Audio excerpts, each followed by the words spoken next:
And here we go. 10, 5, 4, 3. Call to me, lands far away. Elves have forests to protect. We need to build a wall. Dwarfs their mines. Men their fields of grain. But we Harfoots have each other. For I must now wander this wandering way. We're safe. You have fought long enough, Galadriel. No. Put up your sword. The enemy is still out there. The question now is where? It is over. Nothing is over! Nothing! You were the chosen one! It was said that you would destroy the Sith, not join them! If you only knew the power of the dark side. Darkness will march over the face of the earth.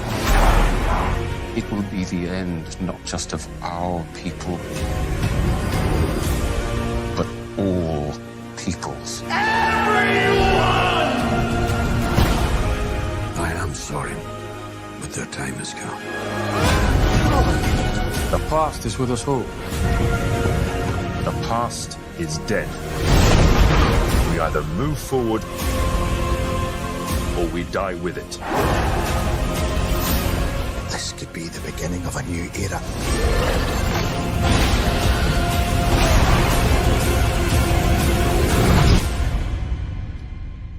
Away I must wander this wandering day.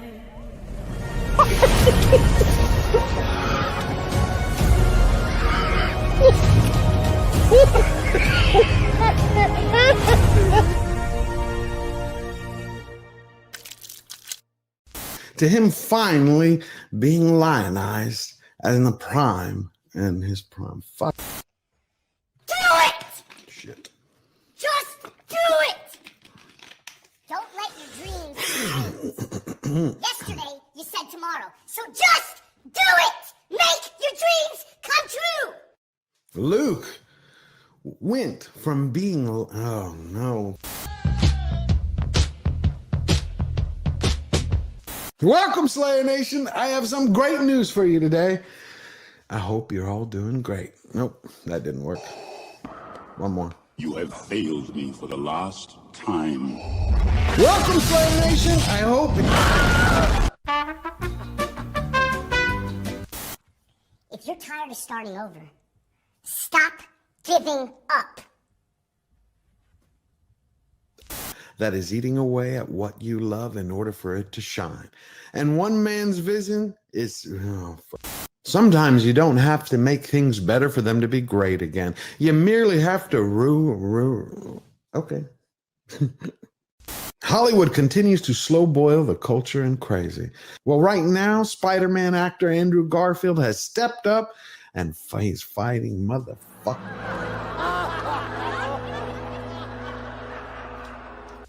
I can't do it. Okay. We'll do it live. Okay. We'll do it live. Fuck it. And unbearded dwarves, but Prime didn't stop there. They stapled in intersectionality, individuality, biddiga-dig-bee, biddiga-dig-boo.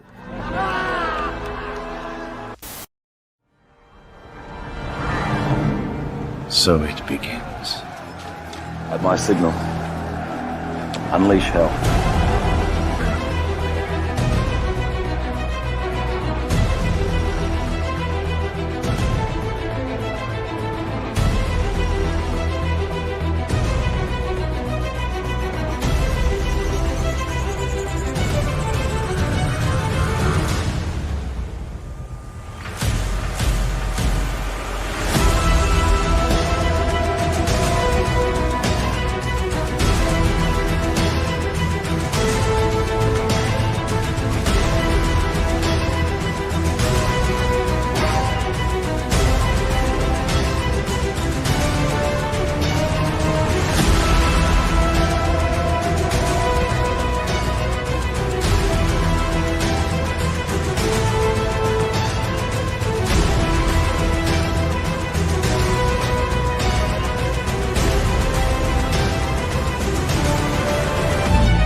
and gentlemen, George the Giant Slayer. Welcome back, everyone, to Slayer Nation Live, where the truth doesn't need a trigger warning, just needs a big fist to punch propaganda in the face. I'm your host, George Mullen. It's Sunday, October 12th, 2025, in the year of our Lord, and crazy cranked it up a lot this week. We had Disney trying to dig up corpses. Sigourney Weaver wants to get her relevance back. She wants to be famous again. We had the Tron Con, and Star Trek is torching Western culture by going after our myths and all the classic heroic archetypes. But we also had Jimmy Kimmel seem to get a sudden bout of amnesia this week, trying to turn fact into fiction. And yesterday, the craziest thing happened. You actually had Harry and Meghan received the Humanitarian of the Year award from Project Healthy Minds. Two of the biggest bullies on the planet got an award for standing up supposedly to online bullying against children on the very same day that President Trump basically solved world peace. So we got a lot to cover. We're going to go from Tron to Tehran, and it's going to be the reality versus the grid. And we're going to show them how it's done.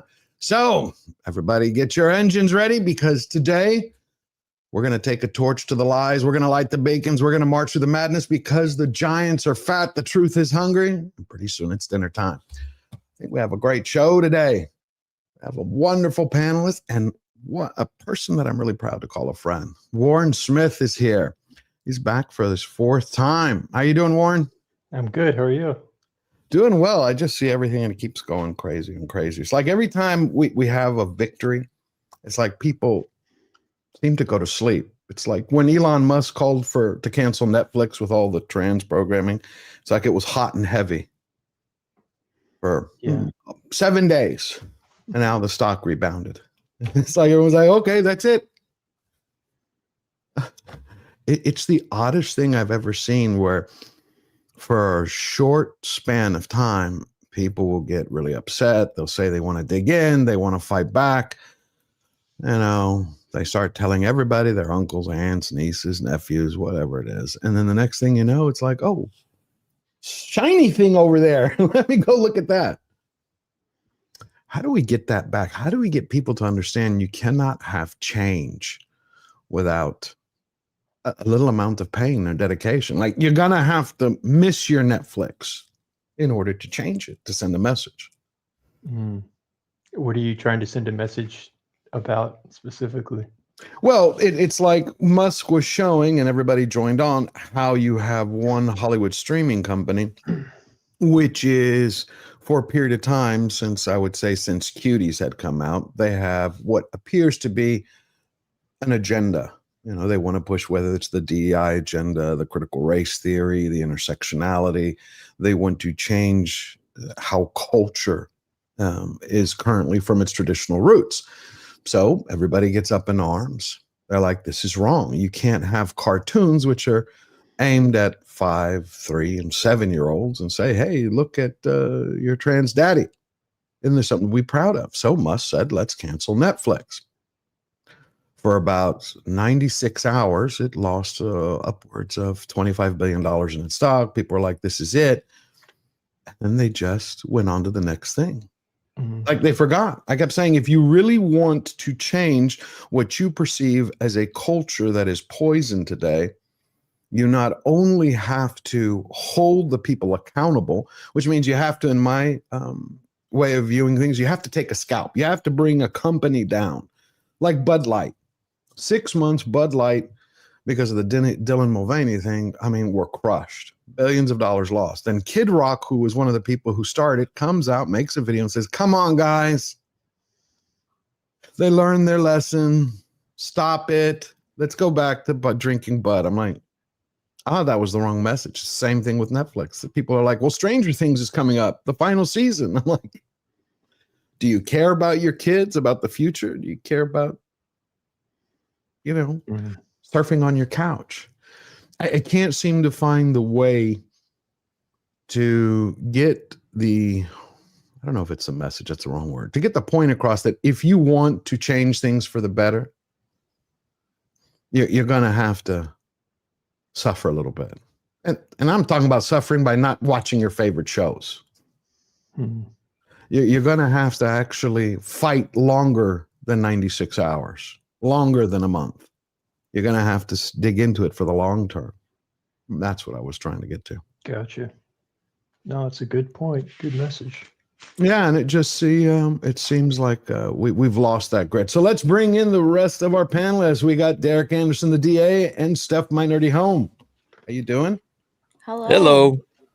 I hope I can contribute a little bit today. I didn't see Tron, the new Tron movie. I didn't see it either. You didn't miss anything. You didn't miss anything. I no, was to looking your forward point, to no, it. I George. wanted to go and see it, but after all of the reviews, I was just like, well, nah, you're good. Yeah, not worth it. To your point, George, that you were saying, people want to chill. People want to relax. People don't want to fight. You know what I mean? Like, it's not in the human, especially from the conservative side of things. Most conservatives are not revolutionaries. They're not going to go out there and fight. They kind of, I think it's built into the word conservative that you just want to relax. You just want things to kind of be what they are. You don't want to go out there and fight a battle. And so if it's between me canceling Netflix and making a point, or me watching Stranger Things season 5, most people are going to choose to watch Stranger Things because they like their creature comforts. You know what I'm saying? So most people are not willing to do what is necessary. And I think that goes across the board, even with some liberals, but there is a very loud, vocal minority of people on the far left that are absolutely willing to burn the whole thing down in order to make their point. I don't think you find that many people on the conservative side of things. And I think that's the reason why, you know, the world kind of trends to the left a lot more than trends to the right until things get crazy. And then now, okay, we've gone way too far to one side, and now we see the boomerang, you know. But I don't think people they want to grill and chill. We hear that all the time about conservatives. They just want to grill and they just want to chill, and they don't want to fight these battles. So I think that's the reason why Netflix we're doing whatever we want to do. We're not going to change what we're doing because the vast majority of you that hate that, you're not going to change what you're doing. So why would we change what we're doing? Right, but could you imagine if could you imagine if our founding fathers had that attitude? Oh, of course, yeah. We they have were revolutionaries. That's what I'm saying. They were revolutionaries. We would have the Union Jack still flying over us. But when you look back historically, even then, it was only 33% of the population in the colonies actually supported the war the first couple of years. It's like, or participated in one way or another. I'm like, where are those 33% today? It's like you need those because I hear everyone complaining about it everywhere I go. Oh, did you see what just happened in school? Did you see what happened in university? Did you see what happened in this company? And I'm like, well, what did you do about it? Like, did you talk about it with one person? Did you reserve your money? Well, no, my kids want to watch Stranger Things or Paw Patrol or Coco or whatever the hell it is. And I'll just skip that episode. I'm like, really? You do that all the time? You're there 24/7. It seems to be there's the torchlight, it gets lit, and then I don't know if there's too much information or they go on to the next thing or it's just too difficult. But I think human beings, as we've been since the dawn of time, correct me if I'm wrong, we were warriors, fighters. We had to fight to survive, to eat on a daily basis. I think we have that in us. Somehow we've lost that. And it's like, that's how we end up with this. I saw this and at first I thought it was a joke. I looked up the company. There is a company that actually charges people $2,500 a session to get rid of the white guilt. Oh my goodness. What? This is a therapy. It's not healing. It's getting rid of your privilege with choreography.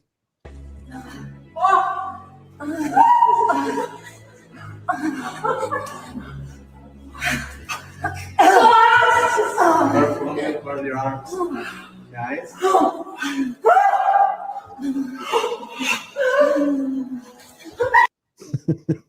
What the hell is that? That's an actual thing? Yes, it's like primal scream therapy. This sessions. is just taking advantage of people's stupidity. Yeah. That's wow. That's we saw that in what was it? Am I Racist? The Matt Walsh movie. We saw a lot of that going on.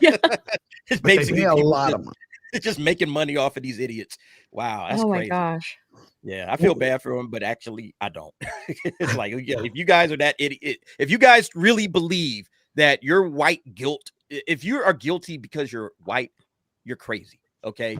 We are far beyond any of that. At this point in time, I think we are we're at the stage where everybody should feel very comfortable in who they are and what they are. We've already bypassed a lot of these, I guess, victim, people are being taken victim by society and everything. We've passed that point. So at this point now, it's just live your life, do what it is that you want to do, be kind to other people, but at the same time, don't feel guilty about what something, someone did, 40, 50, 60 years ago. I mean, that's crazy to me at this point.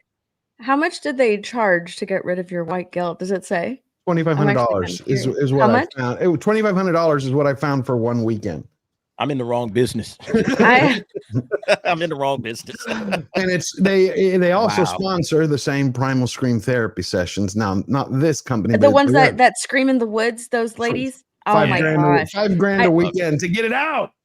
Some people have just like way too much money and are looking for things to cling to because that's ridiculous. They call it enlightenment, Warren. Yeah, I don't know. It makes me physically uncomfortable looking at that stuff. It's weird. It's enlightenment. Sometimes I feel like they're almost, it's like we are back in the breads and circuses. We're in the Colosseum and the Circus Maximus, where people are like, what can I do? Like, do they really believe in it? I'm starting to wonder if these people who are paying for this believe in it or they just want to film it to put it out there. If you're paying $2,500 or however much it was to get rid of your white guilt, a part of you has to believe that you have white guilt that you need to get rid of. And I think that these people are very bored at home, and are clinging to whatever they can, because either these women don't have children or their children are grown and gone and they're really bored. So they're looking for something to replace that. And they have way too much money. So they're just like, you know what? I think I might have white guilt that I need to get rid of. I can't imagine. But on the flip side of that, I will tell you that if you've ever seen some of these primal scream sessions, they're hilarious. But we also have academia pushing it. I mean, there was a point where I thought, okay, elite universities in general, they couldn't get any higher. But it looks like someone at Southwestern University of New Mexico lit up the world's biggest joint. I don't know if y'all saw this week. Colin Wright posted it, and I went and dug it up. Insane dissertation. A woman just received a PhD in visionary practice and regenerative leadership for writing about her liberatory consciousness as an Afro elder. The dissertation claims to be an Afro-feminist critical autoethnography. Did I pronounce that correctly? Autoethnography on questions of justice and freedom that combines critical race, intersectionality, and critical conscious theories. The author, 71 years old, claims her study utilizes 7 decades of lived experience through multiple reflective and creative data sources. She describes liberatory consciousness as a cultivated state that filters out dominant colonial toxins and shifts towards regenerative, expansive healing.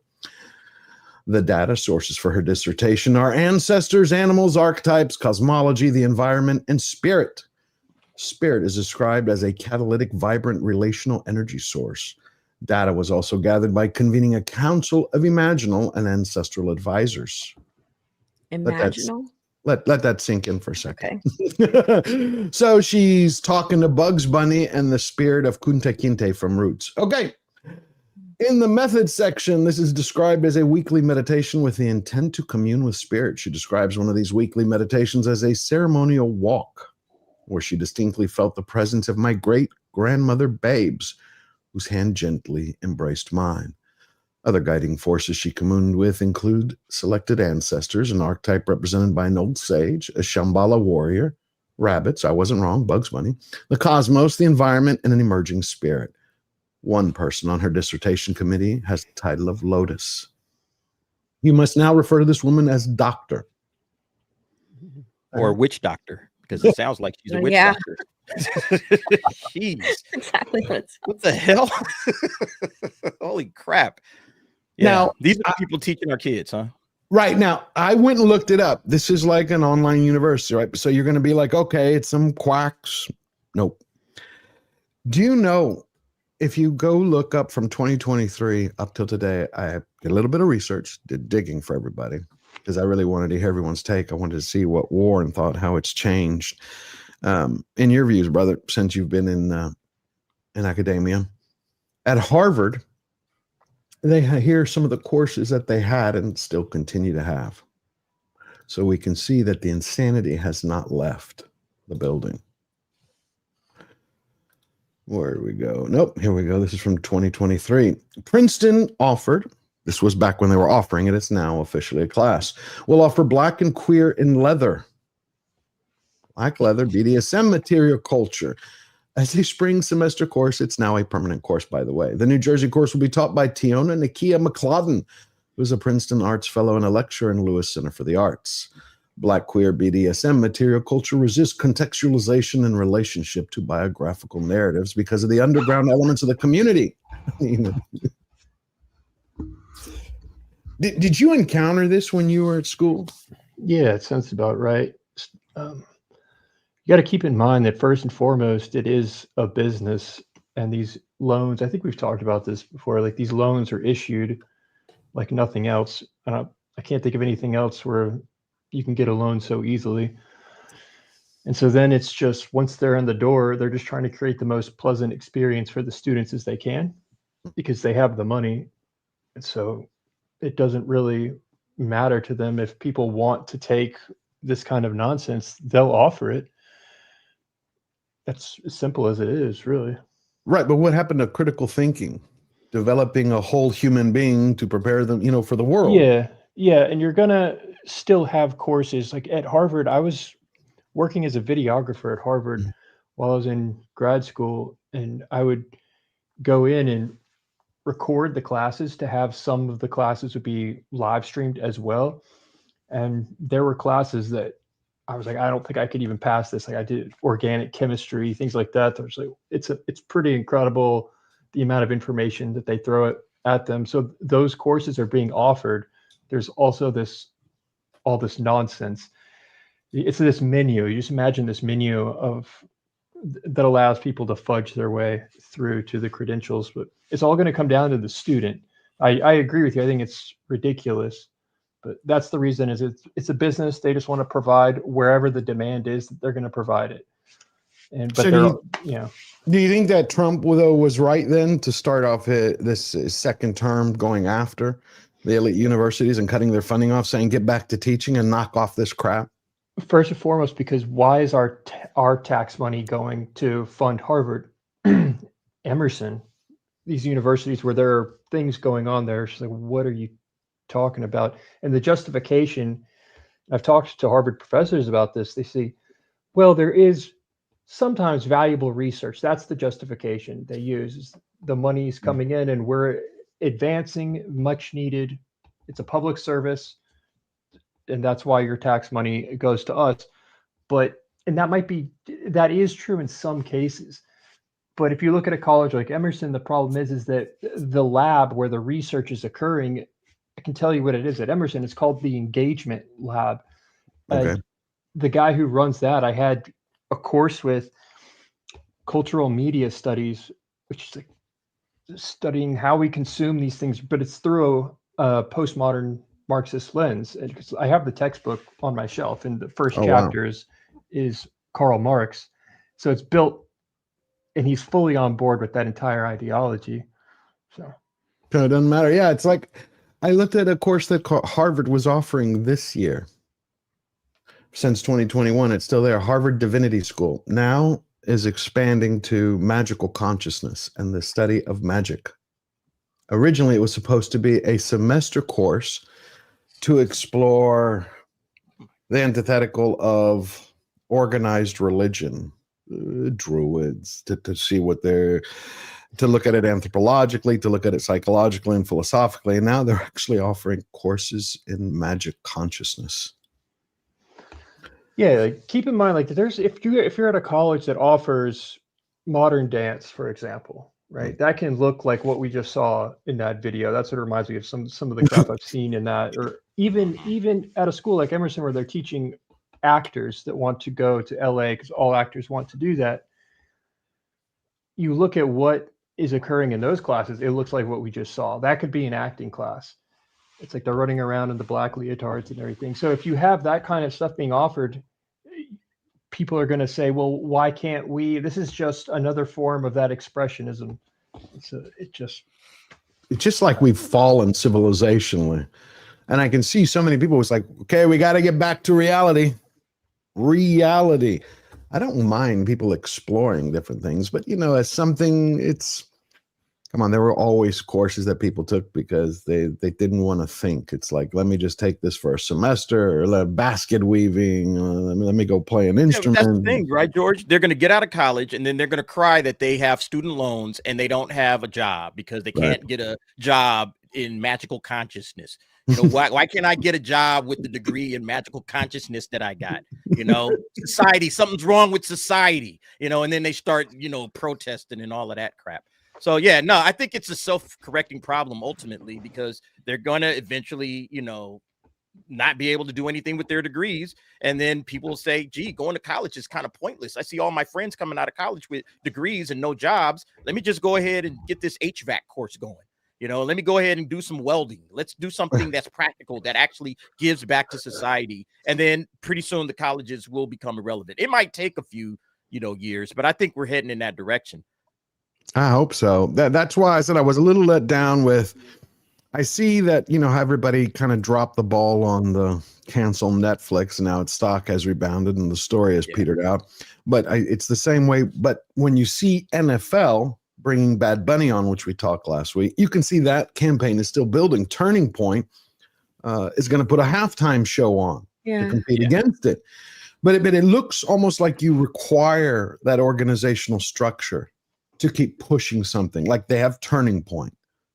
And so they're like, we're going to take our entire network and we're going to keep fighting this culture war on all fronts. Right. Well, with Netflix, I think that I think I told you last week or talked about it last week that it's going to take time. If you want Netflix to feel it, feel the hit, it's going to take time. Because I look at Netflix as the streaming giant, basically like Disney.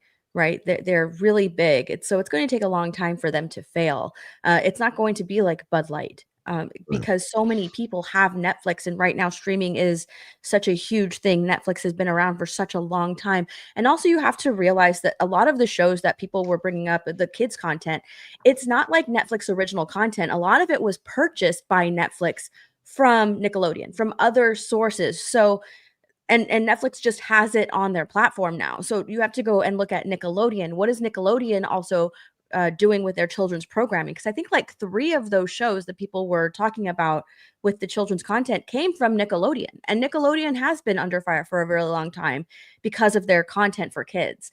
And when all of that happened, I think like after Cuties, this was after Cuties. And I think it was... I can't remember which cartoon it was first, but it came to everybody's attention. I think like the Daily Wire were the ones. I think it was back in 2023. I'm pretty sure when the Daily Wire came out with Benki, the kids programming alternative to Nickelodeon, to Netflix. They're like, here, we're going to start this, but I don't remember. I think like that canceled or something. I can't remember, but that they came up with like their alternative, but not a lot of people went and used that alternative because Netflix was there, Nickelodeon's there. So like all of these companies, it's not going to be an overnight thing in order for them to fail. Like I think that if you continuously call them out like Elon Musk did, and I think that that's why it didn't go anywhere. Like in 2023, the first time people started calling it out was because it was such a small vocal minority of people, calling out Netflix about it. And when Elon Musk got on board and started saying cancel Netflix, there was more attention brought to it. And so it was a lot bigger than last time, but it's still going to take a while because there's such a huge streaming platform with no alternative to it. Right. Because everywhere any of the alternatives that you can go to, PBS, Nickelodeon, they all have something wrong with that programming, with their programming, with the shows that they put on for kids. So Right. like there is no alternative right It's kind of like what I was talking about in the beginning. It would seem like that would be a small price to pay to go, you know what? I want to make things better in life. I'm just going to cancel it. I don't care if there's no alternative. No. Do something else. Grab a book. Go touch grass. Talk with friends. Go with family. Hell, play a video game. Watch an old movie. I mean, that's what I'm talking about. There doesn't seem to be that impetus to go, this is not worth the future. This comfort. People are self-interested, George. They're just self-interested. They're just doing what they want to do for themselves to make their lives better. They're not really looking at the bigger picture. Right. It's like these next 3 videos that I want to go over. I think they perfectly encapsulate moral relativism, narcissism disguised as virtue, and pretty much the death of truth. Y'all heard, y'all saw the video that went viral this week, the multiple ones about Katie Porter, the congresswoman that was running for governor of California. Right. So I want to start there. So this is like a montage. I think it gives everybody a good taste who doesn't know who she is about what she has said and the things that have gotten her in trouble. Now, mind you, this is also a woman, which you can go look it up, who also poured a pot of boiling potatoes on someone at one time. I'm running for governor because I'm a leader. Lose. Get out of my fucking shot. Because I'm a leader. Bernard, I need you to turn these off. These that are killing me. Yes, we should have. Yes. Okay, everybody, I'm not that dark. I'm running for governor because I'm a leader. This allegation of groomer and pedophile, it is alleging that a person is criminal somehow and engaged in criminal acts merely because of their identity. I want to stop that right there. She has pushed this for a while now, that if you're someone who is part of the playground crowd and passes out candy to kids, that just existing as you are and having that sick attraction doesn't make you a criminal. She's for it. She's saying that's part of their identity. And so what I want to know is like, are we living in some ways? Are we witnessing some kind of mass hallucination or just the death of truth? I've seen people pushing that for a long time, that it is just their sexual identity. And that's why the plus at the end of the LGBTQ plus is so dangerous, because it includes those types of people, or they want to include those types of people, the pedos, the maps, the minor attractive, whatever they're called. That's why that's so dangerous. I've seen this push for a while. It's like we're getting society used to, to this type of thinking, to this type of sexual attraction. That's why I feel, if I'm putting on my conspiracy hat on, is why degeneracy is so out in the open in front of people, because we're just desensitizing society. Let's put it out in front of them so that way they can see it all, right? It's all out in the open. We're just desensitizing society, getting them used to this. So when we introduce maps, it won't be anything new. Right. I agree. It'll just be another sexual identity, which is terrible. It's disgusting. Pretty much. Their sexual orientation, their gender identity. I'm a leader. So on election night, I went to pick up my daughter from water polo practice, and she's 12, and she got in the car and she was crying. And I said, did someone punch you? Like, water polo is a rough sport. I was like, did someone hit you? Did the coach yell at you? What happened? And she said, Mom, Trump won. Trump's gonna win. And what if I get raped and I need to have an abortion? This is from a 12-year-old. Yep. That's an elected representative of the people. Like, I watch your videos all the time, Warren. How would you break that down? Watch what you just saw. Yeah, I did a video breaking down the recent one, and then there was added on at the end the one where her staffer walks in the background. I had not seen the one talking about people who are minor attracted. Yeah. Right now, if she's talking about people that have not acted on that impulse, that are seeking therapy or whatnot, you could make a case to categorize that as like someone seeking mental help, solution to their mental illness. But is she talking about people that have committed a criminal act on that impulse? She was talking about people who fantasize about it and who openly talk about it but haven't acted. Okay. See, that's the problem is when I was looking up the research, it says stats is if they're not actively combating it, that it's time, like it's inevitable. If they're sitting here building their fantasies up and they're discussing it and hanging out in similar groups, she says there's nothing wrong with them to all hang out together. And all my research that I've looked says that's the most dangerous thing. Yeah, if they're having like get-togethers, that'd be weird. It's different if you're like seeking help for it. Yeah. I think it's like an example of this. Some people are calling it kind of the suicidal empathy, but this competition of I'm more empathetic than you that has led to where we are. Someone was just talking. Sorry, I don't know your name, and it's blocked. Oh, it's Steph. It's Steph Minor. Yeah. Yeah, Steph. So what Steph was saying is definitely a major component of it, but I think it's just this. She's a politician. She's trying to virtue signal her empathy, and that's what we're seeing a lot of. The last one, what was the last one? Anyways, that would be what I would take away from that. I forget what the last one was. Which what that she did? I'll show you. Yeah. Yeah, it was nutty. It was actually something. It kind of brings us back full circle to what you were talking about. Like everybody wants to have kind of like a good time, that they don't want to get out of their comfort zone. Oh, it was when her 12-year-old daughter gets in the car, and it's one of the most frustrating arguments because it's one of the most common attacks right after the election, and it's. To be clear, my understanding was that he just wanted it to allow it to go to the states. Correct. To make That's their it. own decision. It's not like it's being banned nationwide, and many states are just trying to identify where is the cutoff.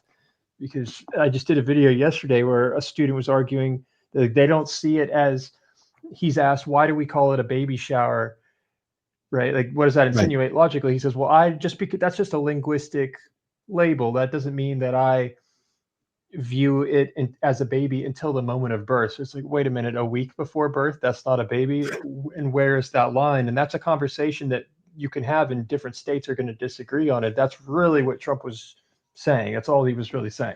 He was like, we're republic. He's like, we're republic. Let it go to the states. That was the whole point of the United States. You could find a state that would be as closely aligned as to how you wish to live or what laws you believed in. I mean, we would have general for the societal compact, but the left spun it as, oh, he's going to ban abortions, everything's going to go back to dark alleys, but that's not what happened. It's funny you hit on that, how people actually have debates about what a baby is. It's like a week before, that's a baby. A month before, it's a baby. Hey, baggage claim, how you doing, my good friend? Great to see you. She's brilliant. If you want, you can always join us, but I hope you're having a great weekend. Well, they do that. They do that to dehumanize the child, to make it okay for them to go and get an abortion.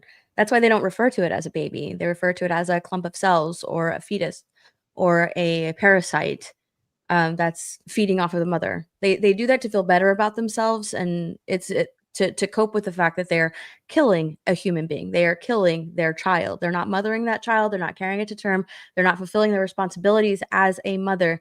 They're killing them. They're killing their child, and they do that in order to feel better about it. Like, oh, I didn't actually kill my child. I didn't actually kill my baby. I killed a parasite. And they have parties the only reason about that it. they use that type of dehumanizing language. Then they have parties now. Remember we were talking about that one girl 2 weeks ago who, I have to find the video. Fletcher, see if you can find that. There's a girl, it's on X, and she basically says, I'm so tired of having abortions. Most women have multiple abortions. I think she said every year, every other year. And she goes, I don't know how to stop it. She goes, I just wish God would stop giving me babies. It's like, and she goes, the parties are tiring. I'm like, what? I didn't know what she meant. So I had to keep digging and digging and digging. And she's like, they throw abortion parties. That's just like next level. That's just crazy. No, but there's no... It's like, again, because I've covered Harry and Meghan before, but I've been pulling away from it. It's like the tone deafness. You had Meghan Markle last week went to a fashion show in Paris, and then she thought that this would help reboot her career. She drove past the tunnel filming her feet where Princess Diana died. Again, not culturally, it's not relevant. It's not going to change the world, but you're talking about someone who's so wrapped up inside themselves that she's saying she's trying to pose an image of herself as the ultimate, kind of like a Mahatma Gandhi of compassion and of caring. And then she's like, oh, by the way, that's where my mother-in-law died. When I see these abortion parties, I'm going to tell you. Yeah. Megan who? Good question, Mondo Bizarro. So the last video of Katie Porter that actually triggered everything that went viral this week was she was, being interviewed. Typical. You want to run for office, you get interviewed. It didn't really go well. Let's go to 1:30. And we've also asked the other candidates, do you think you need any of those 40% of California voters to win? And you're saying, no, you don't. No, I'm saying I'm going to try to win every vote I can. And what I'm saying to you is that. Well, to those voters. Okay, so you. I don't want to keep doing this. I'm going to call it. Thank you. You're not going to do the interview with us? Nope, not like this. I'm not. Not with 7 follow-ups to every single question you ask. Every other candidate has answered. I don't care. I don't care. I want to have a pleasant, positive conversation in which you ask me about every issue on this. I translate that, Warren, to mean I want to push propaganda. I do not want to debate. I think the reporter handled it really well. Yeah. Because she's essentially saying, like, I'm not going to lower my standards. Because what does that mean, a pleasant experience? Like you just said, I mean, we're all going to have a different take on what that means, which is why it's a very effective tactic to use. It's just a way to maintain control and try and manipulate the frame in these interactions. She's clearly just a very egotistical person. It's signs of narcissism. I worked for someone like this before. Right. It's the first time I've heard someone actually say it out loud. And what was the rest of it that she said? I don't want this to be on camera. I think it was. Yeah. Yeah. It was nutty. List. And if every question you're going to make up a follow-up question, then we're never going to get there. Ms. And Porter, we're just going to circle around. I am an investigative I have never had to do reporter. this before, ever. You've never had. She's never had to answer questions before. I mean, It's not like you gave her an incredibly hard question either. All she did was, is how can you win without Trump voters? It's like, you want to win. She's like, first you say you don't need them unless I'm wrong. And then she says, well, she can still win them because she won them before. Just answer the question. That's the arrogance of Democrats in California, by the way, speaking. They don't think they need to appeal to anybody on the other side of the political aisle. They can get it done with just Democrats because that's how they believe. That's how they believe. So that's just pure arrogance on her part, saying, I don't need those guys. I don't need them. I don't need to appeal to anybody outside of the base of people that I normally talk to. You know, and she said somewhere in there that she won a purple county. Look, Orange County is kind of purple. It's more blue than it used to be. It used to be straight red. I thought it was red. It's red. It was red for Trump. Oh, but again, those, you know, the what do you call it? The representatives, the Congress people, lots of Democrat politicians that, you know, get elected out of Orange County. All right. Yeah. That's just what it is. So yeah, it's just California. You know, you wouldn't say this in any other state. Any other state, you would say, yeah, I got to appeal to all people. You know, I'm going to try to win them over. You know, but when you're in California, you could just say, I don't need them. You know, I mean, she's supposed to represent everybody. I mean, even Trump says, I want everybody. He doesn't turn around and go, I just want MAGA. No, he's like, I want Democrats, moderates, everybody. If you're American, I want you to vote for me because I'm here for all Americans. Well, I think this is someone who looks at Republicans, who looks at, you know, that side of the aisle and considers them an enemy. They are an enemy to her. Why on earth would she want to appeal to someone who she considers an enemy? And, you know, how dare you even associate her with trying to appeal to someone who she considers a political enemy? It's like an attack on her. Why on earth do I want to even speak to those people? They're the enemy. They're the enemy. I don't even want to talk to them or consider them human. So I think that's why she got like so upset, because she does consider Republicans enemies, and she doesn't even want to consider even attempting to appeal or win over some of those voters, because those aren't the type of people that she would even want on her side of the aisle. She doesn't even think about them or consider them human. Exactly. Yeah, I agree with you completely. Warren said something once, which I've kept here on a note. You said that truth requires friction. Sorry. So what happens when you have people like Katie Porter who demand to live in a bubble wrap, but they want to lead everyone? Is that on us? Because she's a politician. Yeah, she's done. She's cooked. Like, she won't succeed. She can run, but you can't. The audience does not lie, which is what we're seeing an example of, which is why this is going viral. I mean, you can fake it for a while, but then something like this happens, and that kind of pulls the cap off the bottle, and it all comes out. She would not succeed, so I'm not that worried about it. She's good. Yeah, that's good. But it's the same way we had last week. It's something that we didn't get a chance to cover because it all seems to me to be feeding the same base. One, we definitely have to eventually starve for it to stop attacking us. We saw James Gunn's, well, I don't know who saw it, but Peacemaker last week. Not the finale. I'm talking about the week before where they went to Planet X. We touched on it for a second. And to me, this is how Hollywood's arrogance continues. And it actually supports politicians like that. It supports machines like that. When you had the scene where you have James Gunn literally telling people through his story that he thinks pretty much America and Western culture is equivalent to Nazi. Nazis won World War II here. Huh? I've been reading all the history books on the bookshelf. You don't want to be a minority here, or gay, or Buddhist, or anything I am, really. And also, Cheetos with an H on the end aren't nearly as good.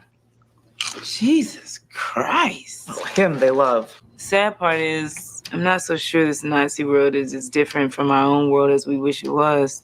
Damn straight.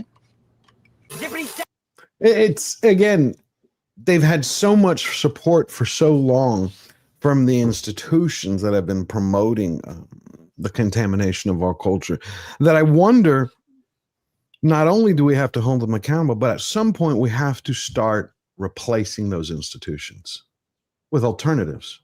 I think everybody would agree with that. You have to start offering alternatives. You're a filmmaker, Warren. I mean, wouldn't you say that? Okay, it's not enough to say, okay, let's, whatever studio you don't like, if it's Disney and they're going out and saying, we have this agenda we want to promote, well, then we need to give people an alternative. All we have right now is like Angel Studios and some independent filmmakers. Yeah, because like Daily Wire was trying to do that. We were talking about their kids platform, which I remembered the name of. It was Bentkey. But now Jeremy Boring has stepped, or whatever happened there. He's no longer in the picture in that way. I don't know if he's still doing content like that or running the studio. It seems like that had something to do with it. They're about to roll out the Pendragon cycle, but it is primed for an alternative to take place.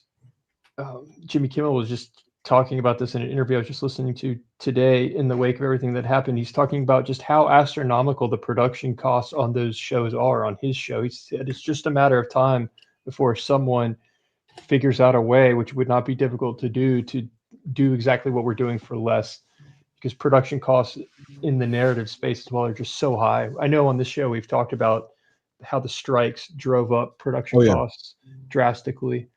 So there are so many ways to do exactly what they're doing for far less money. Well, there actually is a way, and I think that's what Hollywood is terrified of right now.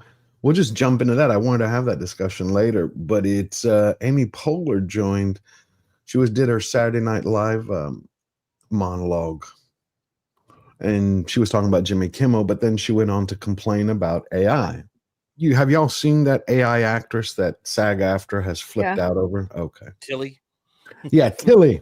Yeah. Let me just show everybody what it's about. Because what I wonder is Hollywood has talked so long about how the future is digital. You remember hearing that from them? The future is digital. The future is digital. The future is digital. I think it started in the late 90s. It went on until about 2010. And I'm like, okay, the future's now here. And the peasants have found a printing press. They're replacing the priests. Now, I like classic films. I'm not crazy about AI, but I see the power of AI. And if anybody hasn't seen this, this is completely generated by AI. Hold on. Go. This whole comedy skit. And SAG-AFTRA went crazy. We all knew TV was dead, but thought, why not squeeze in one last development meeting? We had one rule: no missing children, no dead women, and no reboots of Heartbeat. We'd pitched this beautiful comedy, two sisters running a funeral parlor in Margate. Warm, Weird. Very BBC Two. The commissioner said no. AI generated 100 better ideas in minutes, perfectly aligned to channel data, viewing figures, and optimized for the audience. The winning AI format? I know what you streamed last summer. An interactive thriller built from your streaming history and delivery orders. What? And who could forget the mental health format? Britain's Got Breakdown. Audience votes on who gets therapy. Ian Katz loved that one. I remember saying, you do realise this is for BBC Two? It tested ridiculously well, particularly among men who shop at Screwfix and women obsessed with gut health. All made for less than the catering budget on The Bear. It cast and budgeted itself. Only bit it struggled with was consent in romantic scenes. We just ignored that. It wrote the whole script. Claude 3, Gemini, GPT. We called it a writer's room. It even did its own Silver Mouse paperwork and immediately got Albert certified. What's Silver Mouse? Just an elaborate BBC hazing ritual. Who did it cast? Tilly Norwood, 100% AI generated. By some company called Particle 6. She'll do anything I say. I'm already in love. Girl Next Door vibes. Like if a Sunday roast went to drama school and got BAFTA optimized. But can she cry on Graham Norton? Of course she can. And it'll be clipped, subtitled, and monetized on TikTok by lunchtime. We're all going to hell. Got recommissioned, didn't it? 3 seasons and a podcast. By an AI commissioner, much faster. But hey, at least it wasn't a reboot. See, Hollywood's doing it to itself. I'm not a big fan of AI, but I can see the potential for it. You're talking about how to make things cheaper. What did you think of that, DA? Oh, I've already talked about it. I think this is Hollywood's scared of this because AI is basically able to do what they're doing, which is, just kind of generic content. It was a nice little comedy skit, I guess you could call it, but it's just very generic. I don't see any like outstanding performances or outstanding visuals or outstanding anything. But that's literally what Hollywood has been giving us over the last 10 years. They've just been giving us mediocre, and AI can do mediocre. And so I think it's going to put a lot of people in Hollywood out of work. Now, the cream will always rise to the top. And I think good creatives will find a way to still be successful, even with AI out there. I think nobody's going to turn down Tom Cruise, for a movie in the next couple of years just because AI can create something, whatever. I think Tom Cruise is still in good shape. I think, great actors, great writers, they're going to be fine. But if you're some, average talent that's pushing woke content, through some of our favorite franchises, like why would I continue to watch what you're watching if AI can just give me, something similar to that, so I think that's what Hollywood is worried about, is that, AI is going to take their jobs because they're frankly just not good at their jobs anymore. If AI can threaten you, you're probably bad at your job. Right. I mean, you probably, I'm sure, Warren, have had films that you've wanted to make, that you've written drafts for, treatments for. Do you view that as something that could help you? Yeah, potentially. Anything generic, background actors. I mean, I haven't messed with AI much, but yeah, and we've talked about this where it's like a flying ship. There was a script I wrote where a guy makes a gypsy wagon fly, and I was told I can't use the word gypsy. And but things like that, it's how, because that's the challenge. How am I going to do the gypsy wagon fly? But AI could probably figure it out. Yeah, I don't know. But this is what SAG was saying. If I can get this full screen for some reason. It said SAG after statement has released the following statement on the announcement of Tilly Norwood and AI, which, by the way, there are a couple of agencies who are fighting to sign her, or not her, the code. I don't know what the hell to call it. Yep. Generated. What is it?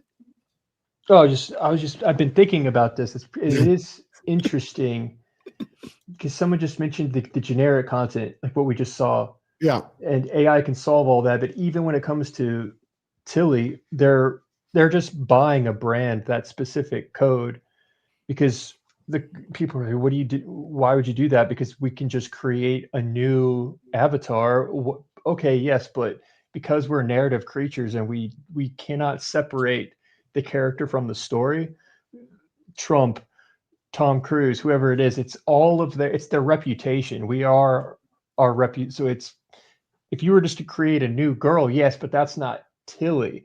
everything we've seen from her, that specific code, that specific personality, and the potential that has. So they're just essentially buying the copyright for that and using the word represent.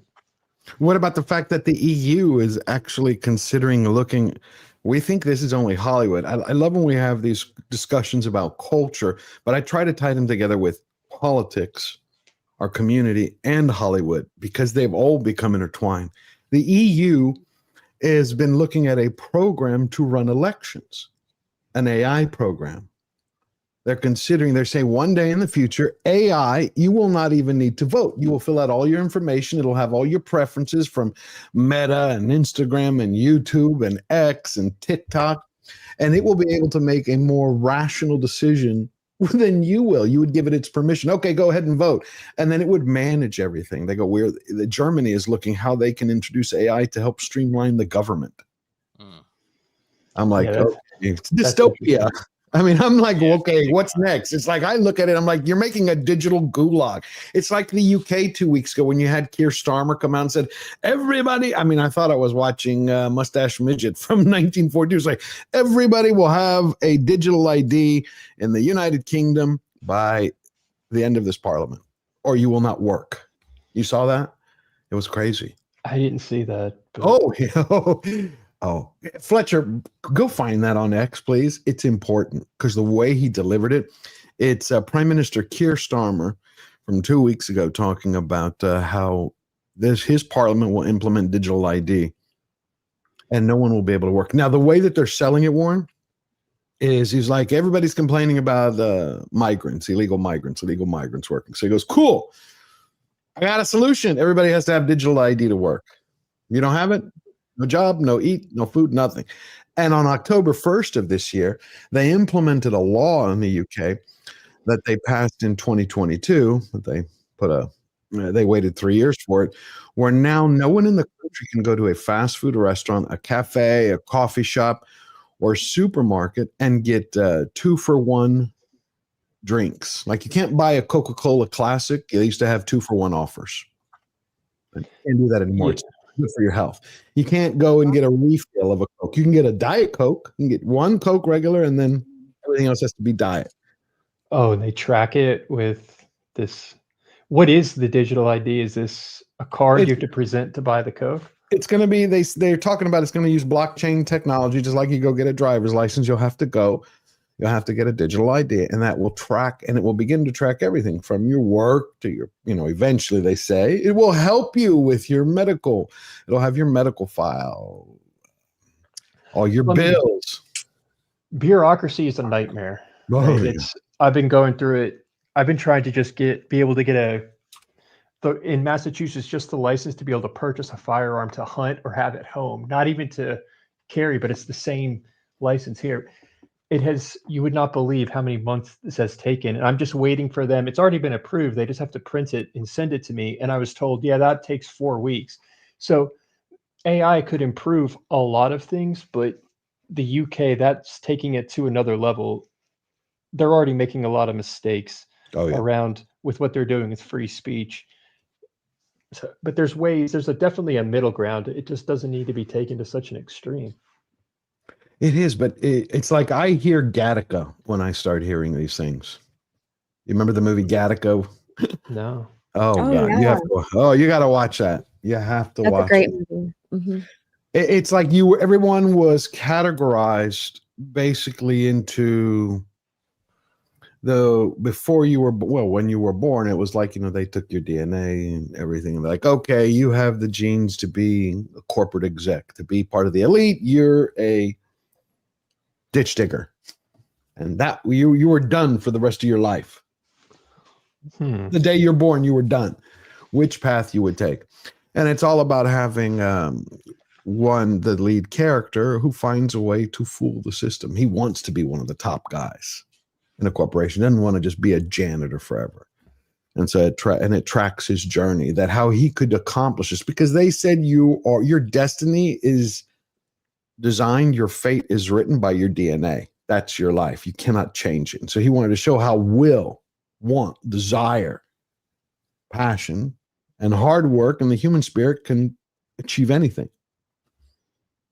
And he beat them at their own game. It was amazing. Here's Keir Starmer. And now Larry Ellison is fully behind him. That's also what's frightening. For it. Here in India, I think it's 1 billion people. Nope, wrong. That's the long version. Where did you go? Hold on 1 second. I just had it. They gave it to me. Here it is. Nope, that's not it either. Come on. Because he's put multiple out now.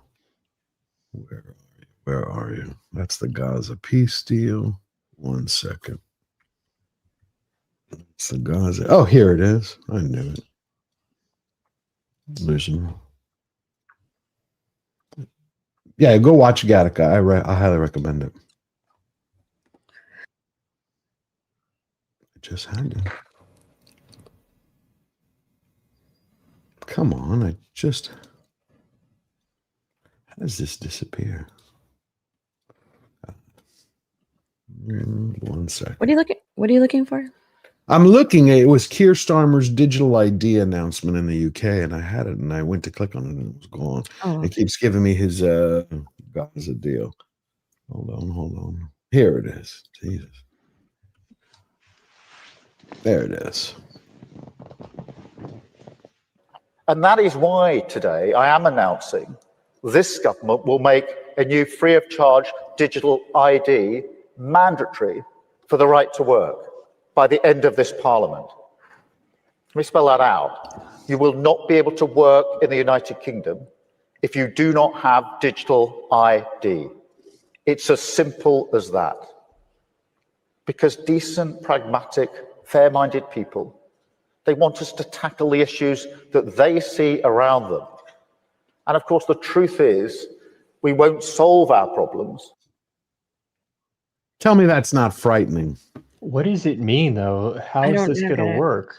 Is it just kind of streamlining, similar to the DMV? Like my ID is technically digital, right? Correct. Yeah. So what does this mean?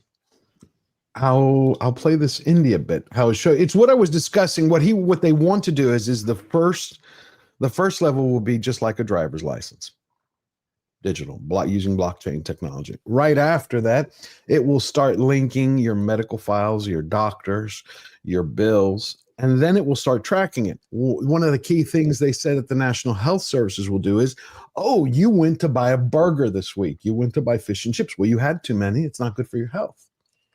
Where did you hear that? No. Keir Starmer has been releasing with this announcement with the Coca-Cola, which they had released October 1st by enforcing Nando's as a fast food restaurant chain in the UK. People went inside. They bought the pack along with their meal for free refills. They went up there and they wanted to get another Coca-Cola Classic. They said, nope, you can get anything after your first one sugar-free. The same way you can't go into a grocery store and buy more than what is supposedly allowed by the new legislation of high fat content food or high sugar food. Keir Starmer was giving a speech and he was explaining this is one of the ways digital ID will be able to help you help yourself and help your government curb obesity, which is to monitor, but he didn't use the word monitor. It was to help you make the best decisions possible. Because when you have socialized medicine, again, you have limited resources. Do they have socialized medicine in the UK? I believe a lot of people will say they do not. I believe they have socialized medicine. I believe they do. So here it is. Yeah. One Coca-Cola Classic. It's one glass only. That started October 1st, 2025.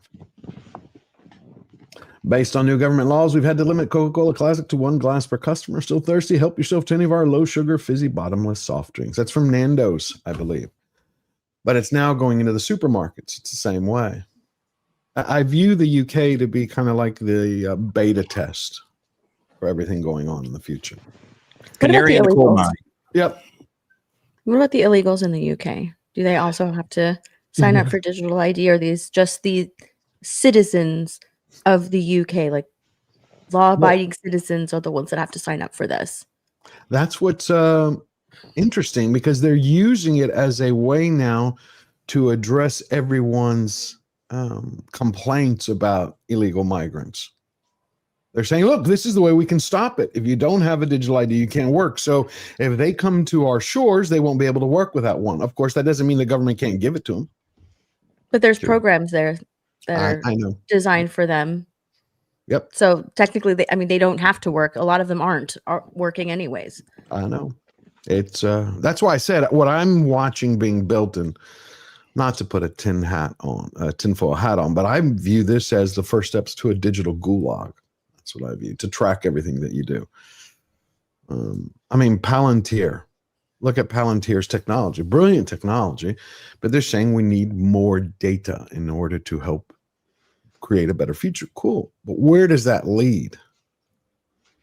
It's like, you remember when Musk came out and he says everyone has freedom of speech, but not freedom of reach? Y'all remember that statement? He's like, I'm not going to ban anyone. No one's going to get shadow banned. He goes, you can say whatever you want, but you're not guaranteed to have freedom of reach. It doesn't mean that means X is going to push you. Well, that's just a polite way of saying, hey, we think what you're saying is wrong. It just isn't going to go out to a lot of people. I don't know. I view this as the same thing. Unless anyone disagrees. It's the social credit score, exactly. Someone just said it. It's the social credit score that China has. Yeah. That Google helped keep develop. an eye on you. They're going to watch everything you do. They're going to be able to track all your purchases. They're going to be able to freeze you out of doing things. Like I think in China, like you can't travel. Like if you end up with a bad social credit score, you're not allowed to travel outside of your area, or they won't allow you to take a flight if you want to fly somewhere. Right. Yeah. I mean, it's just basically control, a way to control you by controlling your activities. Or not allowing you to have certain things. So it's like, oh, shoot, if I want to be able to fly to see my friends or whatever, or go on this vacation, I better shut up. I better not say the wrong thing. It's basically a way of, Big Brother policing you, which is kind of scary. And if, they do that over there in the UK, I'm waiting for the UK to just, I'm waiting for civil war in the UK. I'm waiting for them to jump up. They are doing way too much over there right now, man. It's crazy to see what's going down. So, yeah, I'd be shocked if they keep going in this direction. I hope not. Here is the other hint for you, Warren, that he was giving that people flipped out about 5 days ago. No, 7 days ago. Here in India, I think it's 1 billion people have digital ID. It's been taken up on a voluntary basis in huge numbers. Not least because it means that you can access your own money, make payments so much more easily than is available with others. So I think now we need to go out and make that case of the huge benefits that this will bring. There needs to be a national debate about it. And I think that the more people see the benefits that come with this, the more, as has happened in other countries, people say that will make my life easier, and therefore I want to get on with it. So then it will be your money. Could you imagine tying everything together into one identity where the government has control of it? The government's going to own them. They're going to own the people. Right. Right. Yeah. No, I think they should have the debate, because my theory about the audience reflecting the fabric of reality would put a quash to that. Hopefully, but if they allow the debate to actually be fair, I think there's a lot of people in the UK concerned about the direction it's already going. His comment on it'll make it easier to access your money. It's so easy for me to buy a burger right now, pull out my debit card. That's what I use. I don't use Apple Pay. I don't know if anybody else does, but even with crypto, it's so easy to trade crypto. I don't need that to be any easier. That was the only thing I heard as a benefit in that exchange right there. And that makes no sense to me. Yeah, I know. It's but it comes out, they slip out a little bit, because again, what happens in China? DA just said it, because of their social credit score. There was a story about 8 weeks ago where a gentleman couldn't go to his mother-in-law's funeral. They could not buy a ticket to go there. He was not allowed. He wasn't a good citizen. You had their permanent dictator who stated 9 days ago that the government needs to do a better job right now of promoting the state over religion. He didn't say it directly as in religion has gotten out of hand, but he goes, many people have returned to a traditional faith, and it's the state we must remember is first. So a lot of I know a lot of this is going on. That's why when I look at Netflix, like at the top of the hour that we talked about, or NFL with Bad Bunny, I view these as not only cultural battles, but as political battles. That it's like you draw a line in the sand, you got to fight, you got to dig in and do not stop. It's like this week we had Tron Ares came out. Now, I don't care. It did bust. I saw enough of the clips, and I know the people who made it, that you can tell once you also read the reviews that it was pretty much woke. DA, am I wrong? No, you're not wrong at all. Yeah, okay. It's completely girl boss. Completely girl boss. Right. Yep. Was there anything redeeming about it? Good score. Thought 9-inch nail score. Yeah, it was pretty solid. I think the visuals was good, but it wasn't anything. It's nothing like the original Tron. I mean, I'm a big. I like what Tron represented, the first Tron, with the unique effects back in 1982. But this is just such a far cry from that. And I hear that Jared Leto is really the person that pushed it. Because after Tron Legacy kind of flopped in the box office, I think Disney was, ready to just kind of be like, all right, let's just give up on this thing. But Jared Leto came back and said, no, I really want to make this movie. And so he put his money behind it. He's a producer on it. He he acts obviously as the lead character. Right. Yeah, I don't think Jared Leto should be allowed to make movies, man. This guy he has negative talent, man. This guy's not good. But at the end of the day, it's just not a good movie. It's a good. There's a lot in the Tron world. If they wanted to really explore it, that could be interesting. And they just really have never gotten that kind of a movie out of that franchise. So. Yeah, I think it's just. I think this is probably it for this franchise. But what was bad about it? Because we've had bad films since they made movies. What was it? Was too woke? Woke was in its DNA. There was no story. What? It's just a lack of story of an interesting story. And I think the performances really didn't click. Again, a lot of the dialogue, it's just wooden dialogue. Jared Leto can't act. The lady, what's her name from The Acolyte, is actually in it, and she's better than him. Wow. She's like, Jodie Turner. Yes, lady. Yeah, she's actually all right in this movie. But everybody else, the lead actress, I can't remember her name. It was really her movie. It really wasn't Jared Leto's movie. It's just a bad time at the movie theaters. I got to see it in 3D, so that was actually an extra little bonus. I think it probably works better in 3D if you're going to watch it. But I don't think people are really into Tron like that anyway. Tron is just it's a kind of a niche franchise in itself. So if you're really not into Tron, there's really nothing here for you. It explores the world, the grid. They bring the grid kind of into the real world, but then that doesn't really make a lot of sense. The characters, like I said, it's just a lot of wooden dialogue. It sounds and then not enough action. I would say the last thing, not enough action. Not enough action. Well, it sounds to me like I remember the first Tron was all about man versus machine. Yeah. And this feels like it's man versus the message. Well, it's woman versus the machine versus the message. Woman versus the machine versus okay. Yeah. Well, I feel like now we have the Star Trek Starfleet Academy released their latest trailer. And I remember when Star Trek, you ever watch Star Trek growing up, Warren? No. Yeah, Star Trek kind of like in many ways gave us a mirror into like what could be the best of humanity one day or a possibility.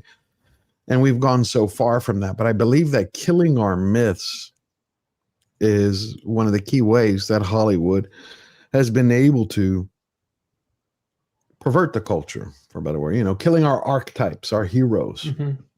It's a way to poison the well to poison the truth. Well, here's the latest trailer of Star Trek Starfleet Academy. Oh my God, I can't even believe this. Do you know it's $20 million an episode?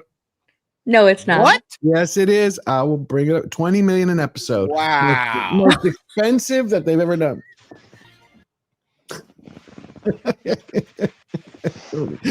Oh man. To think we went from Citizen Kane to this. It looks like they're trying to do a young adult Star Trek. It looks like 90210. No, not just young adult, but it's girls. They're appealing to women, girls. That's who they're. It's not just young adults. It's specifically towards girls because everything that I saw in that, I feel like I've seen in a lot of CW shows that appeal to mostly girls, and a lot of like the medical dramas that have, that most of the audience are women. That's how this feels. It's just something that's appeals to women, appeals to girls, just disguised as a Star Trek show. Days of our Trek. Along, even like with the music playing during the trailer, it screams something that's just appealing to women. I've seen that type of music, with like the new season of Grey's Anatomy, new season of 911, the new season. It's mostly things that have a large female demographic have the same type of editing in a trailer, and that's what I saw here. It looks awesome. Does it not feel like 90210 in space? Oh yeah, man. That's what I got from it. 90210 in space. Let's find out next week who the Vulcan hooks up with. I mean, it's like that's why I said Roddenberry created a world that was supposed to to tackle cultural, political, and social issues. I mean, think of what they did in the original series, where they had the first black female who was in there, where they were tackling the Soviet issue. They actually dealt with real issues so they could put it in a context where the average person could go, oh, my, I get that. And now we got 90210. And here, by the way, the Klingon that you saw, this was at New York Comic-Con. He's going to wear a dress because they're going to have a gender identity discussion. Of course they are. He's there in the back. Wow. Yes, the warrior Stokor has now put up a sign. We are closed to Klingons. Anyway. Why not just make Star Trek for people that like Star Trek? They don't know how to write that anymore. That should be the goal. Like, I want to make a Star Trek series for people that actually like Star Trek. I'm not trying to bring in the girls. I'm not trying to bring in a modern audience. I just want people that like Star Trek to like my new Star Trek. And so I'm going to focus on those guys because those are the guys that have always loved Star Trek. They've always been here for Star Trek.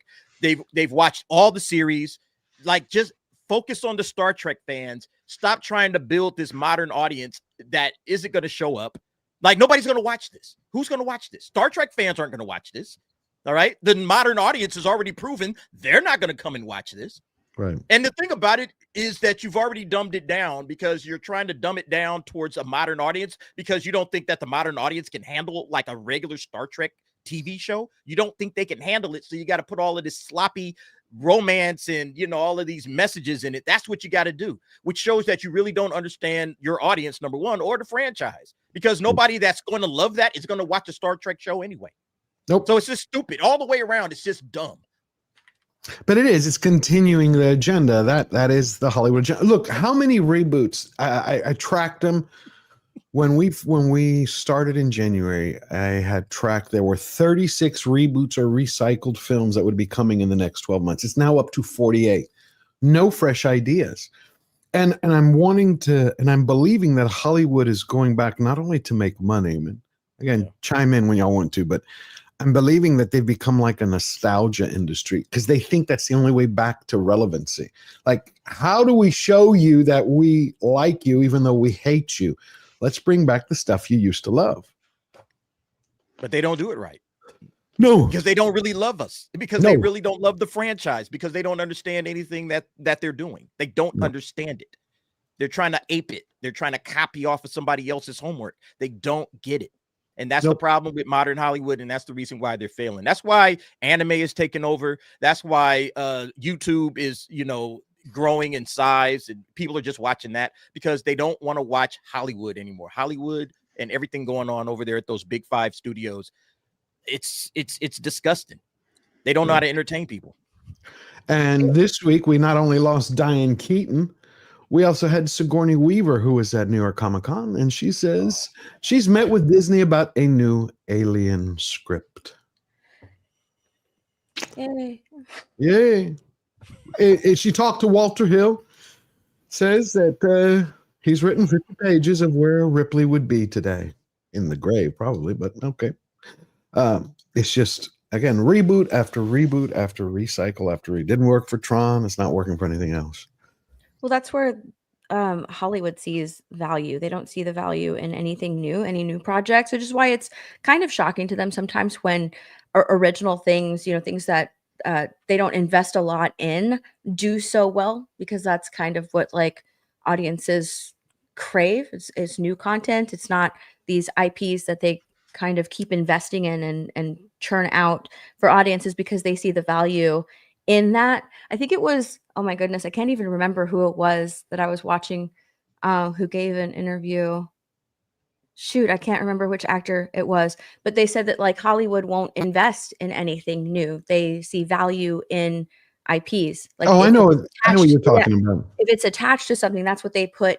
That's where they put the money. They put the money in something that's already attached to something. That way, when it fails, they can say, well, I mean, this already had a built-in audience. So it's not that, we didn't try. It's just that the audience didn't show up. It's something that had already had a built-in audience. That's why you see so many, like, I guess, reboots, sequels, prequels, because it already has a built-in audience. Like, it's supposed to be like a guaranteed success. And if the audience doesn't show up, there's nobody to put the blame on except for the audience. Who didn't show up, nobody else is at blame. It's just the audience, because it already had a built-in audience. So if they don't show up, yeah, it's nobody's fault except, this was supposed to do well because it already had a built-in audience. But that's where the disconnect with Star Trek. I think that with this new Star Trek, they need writers. They need new different writers. I mean, DA wanted like hire some people that will write Star Trek, that actually like Star Trek. Right now, the people that are writing it, they don't care. They're just writing what they know, who they are, and inserting it into Star Trek. They're writing what they don't know Star Trek. They probably aren't even fans of Star Trek.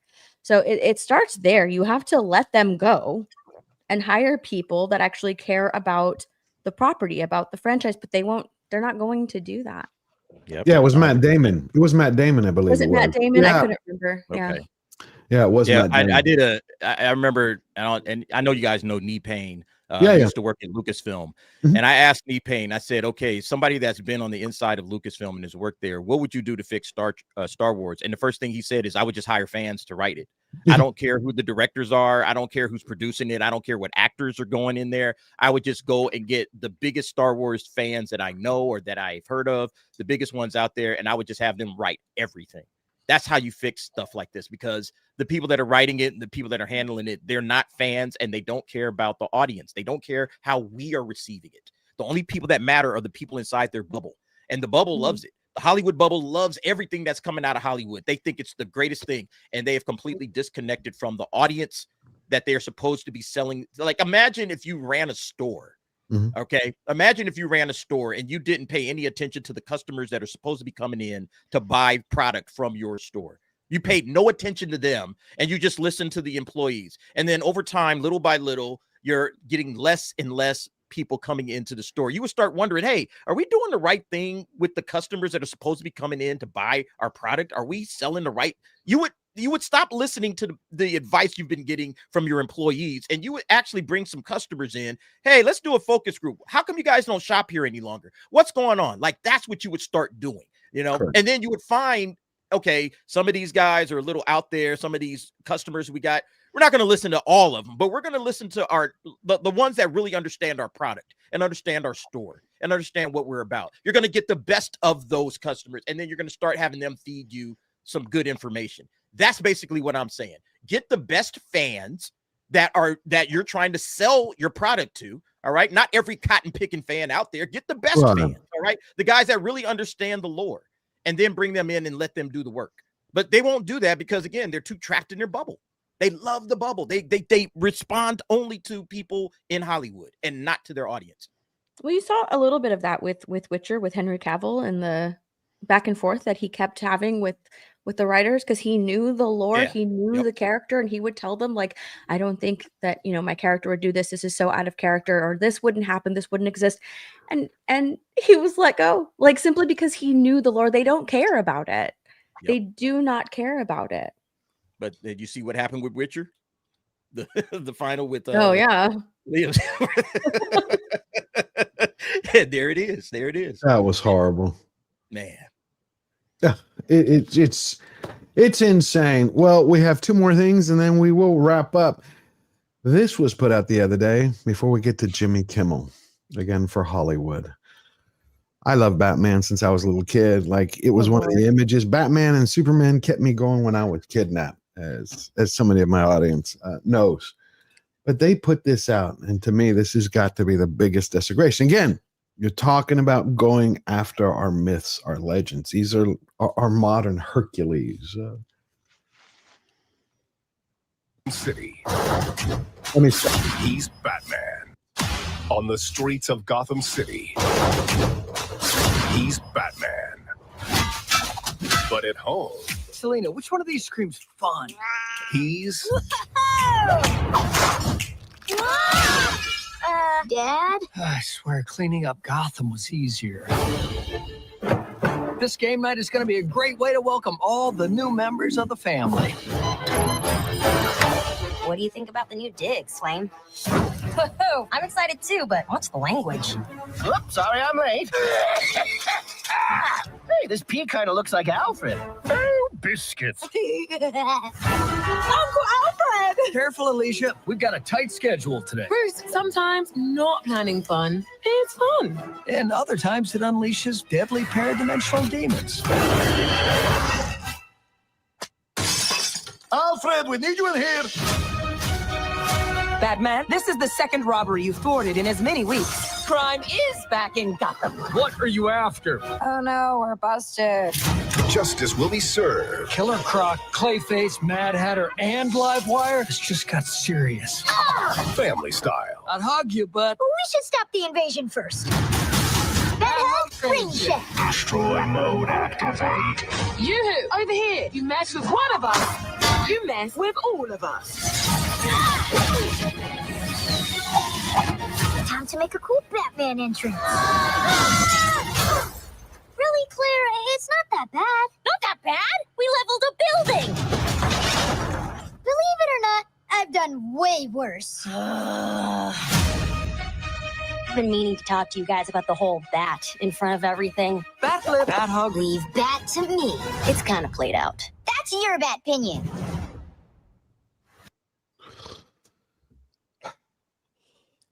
I'm out. No. Listen, Batman the Animated Series is amazing. It is amazing. It's incredible. And it was such a great show, and it didn't think that kids watching the show were stupid. This show is designed for TikTok brain rotted children with a hint of people who like Rick and Morty. This looks terrible. It looks like it's for mental midgets. It's just scene after scene after scene because it's trying to hold your attention. Whereas Batman the Animated Series didn't need to do that because the stories and characters, and voice acting was so compelling that you could just sit there and watch it for hours. It was so good. This is just loud. It's just noise with nothing. I know. To me, again, this is like made for mental midgets. I don't know what else to call it. Who's the audience for this? She just said it. TikTok brain. I don't know. And now Larry Ellison, I think he owns TikTok, and his son is now the head of Paramount, and they're going, by the last report, after Warner to buy Warner. It kind of had like a Teen Titans Go kind of vibe. Like maybe it's for little kids. Maybe that's what it's for. I don't know. Yeah, it's insane. I'm good. So we're going now into the final where we can see how everything ties together. Jimmy Kimmel, if we all remember, a few weeks ago, he was off the air, and you had Sinclair and Nexstar Broadcasting, two of ABC's biggest local national syndications who have, they pump out ABC product all over their local channels. They had refused to air it, at least for 7 days. And it's because of what he said about Charlie Kirk and then MAGA and Trump, but it was primarily about Charlie Kirk. He was mocking a martyr's corpse while his family mourned. Well, he came back. He had a ratings boost for about 24 hours. Then everything crashed. This week, he gave an interview to Bloomberg, where within the first few seconds, he takes everything back. Even his non-apology apology. I didn't think there was a big problem. I just saw it as distortion on the part of some of the right-wing media networks, and I aimed to correct it. I have problems like all the time, and it's kind of funny because sometimes you think, oh, this is not a problem, and then it turns into a big problem, and then sometimes it goes the other way where you think like, oh, this is going to be a problem, and nobody really notices. And so, at what point did you realize this was a problem? Okay, I don't want to hear any more of him. How many remember what he said? You remember that, Warren, what he said about Charlie Kirk? I'm trying to remember the exact words. I got it. Just to refresh everyone, because he says it's not a problem. He goes on. I just don't want to play him anymore. He says he didn't find anything wrong. You can go look up the clip. It's online. I like everybody to have the facts. In that interview with Bloomberg that he did, he's like, basically the right blew it out of proportion. They used his monologue to score political points. That was his whole thing. Here is what he actually said about Charlie Kirk. So you can make up your own minds. Did he say that they used his monologue to score political points? I'm paraphrasing, but that's the primary gist. You can go find it at Breitbart if you want, Gateway Pundit, on X. Yeah, it's all over. But watch the whole interview. That's the key, to watch the whole interview, because what he, if you want, I'll play the. Because didn't he say that about Charlie Kirk, where the MAGA crowd, blah, blah, blah, to score political points? That's what I'm wondering. Yeah. Good point. I will show it after we watch what he originally said about Charlie, which again I think is disgusting. This is what he originally said, which had his show pulled. We hit some new lows over the weekend with the MAGA gang desperately trying to characterize this kid who murdered Charlie Kirk as anything other than one of them, and doing everything they can. That was the first thing. They're like, Disney has a broadcast license. They use taxpayer funded public airways, which they have an explicit legal duty to report the truth, especially when it comes to crimes or catastrophes. That's the FCC's rule. Right there, he's turning around and saying that, well, that guy was MAGA. Really? With everything that we've learned so far, he's MAGA. To score political points from it. In between the finger pointing, there was grieving. On Friday, the White House flew the flags at half staff, which got some criticism. But on a human level, you can see how hard the president is taking this. Anyway, that was primarily what he said, and he continues on where he was poking fun, at the president, MAGA, and some slight insinuations to Charlie Kirk. So he comes back 9 days later, and he gives this non-apology apology, in my opinion, where he fake cries on TV and says he would never belittle someone. He had sent a message to the Kirk family on the day that Charlie was killed, that he would never do such a thing. And then, of course, once he was done with that, he went back into the same old thing. Now he's saying that he never did anything wrong, even though he tried to apologize, which he never did, because his staff said they would quit if he actually said, I'm sorry. Everybody needs to remember that. His set crew said they would walk out if he said, I'm sorry, or apologize for anything. And so now he's claiming it, basically, he's acting like he's got amnesia. So that was the setup for it. It really drives me nuts, Warren. Yeah, because they're going to argue back that those words weren't claiming, because you can read it that way, the way that we just read it. They would argue that they were just trying to point out that MAGA was trying to distance themselves, right? That's his explanation. Gotcha. Which, if you're looking at it objectively, you could read that there. I disagree with everything. I dislike everything you said myself. I think it was a big mistake for the FCC chairman to make those comments that kind of muddled the whole thing. I think that gave him the lifeline to come back. I don't know behind the scenes, but if I had to guess, I think that it was more likely than not that it was genuinely the business worried about the audience in that time, being like, they didn't want the backlash, kind of like this thing that you've been encouraging people, like with Netflix. Right. It can be very powerful, and I think they jumped, but because they were able to wrap the narrative back because of the FCC chairman. If he had just not said anything, I think he would would have played out completely different. differently. Yeah, I agree with you on that point. I think if he had said nothing, because when I first heard it, I was like, did he really say anything? What he was saying was like get your house kind of like in order if you take it. Like, what are you doing? How do you allow this? You're violating FCC rules. But it could be taken as a threat.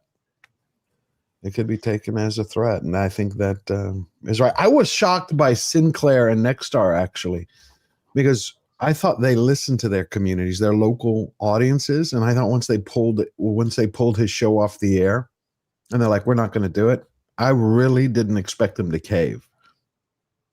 But both did. I mean, if I was responsible, I'm sorry, go ahead. Oh, that's okay. Which one was it that gave him the list of things to do? I think it was Nexstar. Was it Next? I think it was Nexstar. And they didn't get any of their demands from Disney. None of them. They wanted an apology. Remember, or was it Sinclair? They wanted an apology. They wanted him to give a donation to Turning Point Foundation, and they wanted a public apology They wanted a public apology to America. One to the Kirk family, one to America, and a donation to Turning Point. Yeah. They got none of it. So I think, especially now when we've seen so many people who've come out of the woodwork who've been celebrating Charlie Kirk's death. I haven't spoken to you since that had happened. I mean, has that shocked you, or is it something that you expected? Or that the response? Yeah. I mean, I didn't expect it to that scale or so openly, especially on the campus where I was. So it's been, and it's still going on. I mean, there's more footage coming out it's been surprising. Especially, what about how you had Kristen Hawkins, where she was last week? We talked about it, where she was having that debate. Was it at George Washington's University, where the student was like, Charlie Kirk was a Nazi? And I'm like, she's like, what? And she said, well, I was happy with what happened to him. It was stunning, the level of arrogance that was on display and ignorance. Yeah, that's been one of the most frustrating things, are just people, those kind of 3 or 4 main attacks, the quotes that are so easily, if you would just take the time to follow the logic and look a little bit deeper, you can easily figure out what he was saying and disprove these claims. So that part is really frustrating as well. Yeah, I want to get it out there. And the last thing Kimmel participated in this week was the whole Antifa thing. Antifa does not exist. So he put out this monologue at the same time that the media put out their message. I'll show you this one first. You understand? There's no Antifa. This is an entirely imaginary organization. There is not an Antifa. This is no different than if they announced they rounded up a dozen Decepticons. I would think Andy No would disagree with that, Yeah. since he nearly died. That's objectively not true. There's people wearing Antifa sweatshirts and whatnot. And I'm going to try and get back on that content, trying to show that stuff. Because he's going to claim it's not centralized, it's not organ, but that statement right there that you just played is objectively false. And you're going to find, because there's someone who did a great job of pulling together this week's kind of like puppet theater. Everybody from CNN, MSNBC, CBS, ABC, all saying the same thing. They're trying to discount Antifa because this week you had Andy No and several other reporters who are at the White House, and they were talking about it. I suggest everybody go take a look at it online. It's very powerful stuff, listening to Andy talk about how he was being choked out. Okay, it's something that I'm also working on with this new video series. I mean, he was being choked out. Antifa, they're now tracking the people who are funding it. That's what the DOJ is doing. And in the week that they are like, we're going after them just because they work horizontally, not vertically, like sleeper cells, they're saying it doesn't exist. Insane.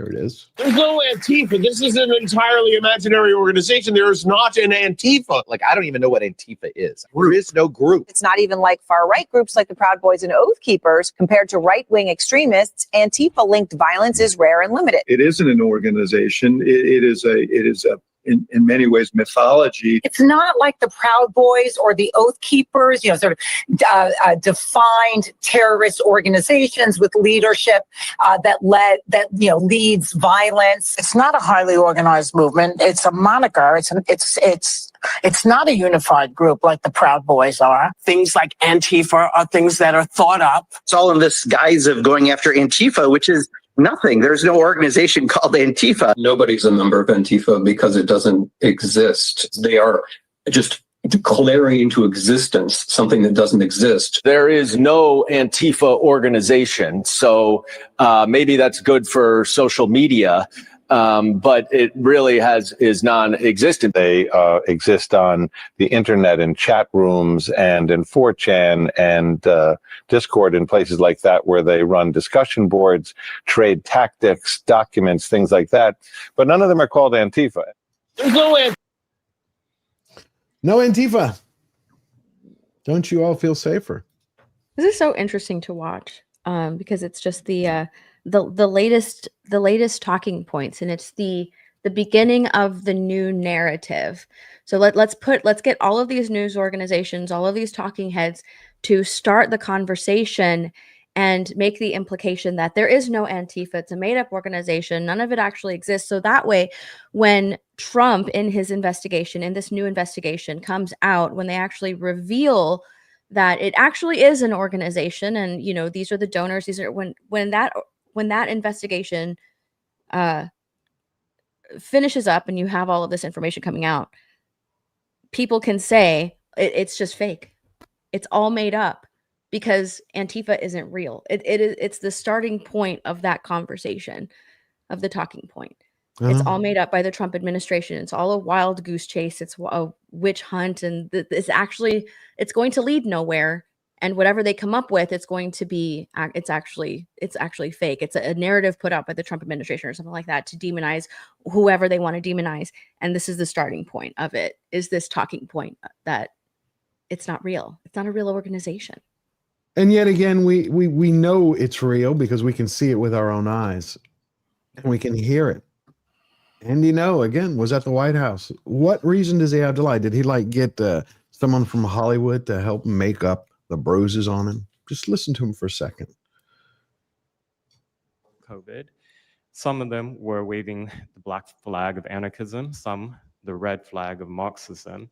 And within seconds, they would ravage one street to another, to another, to another.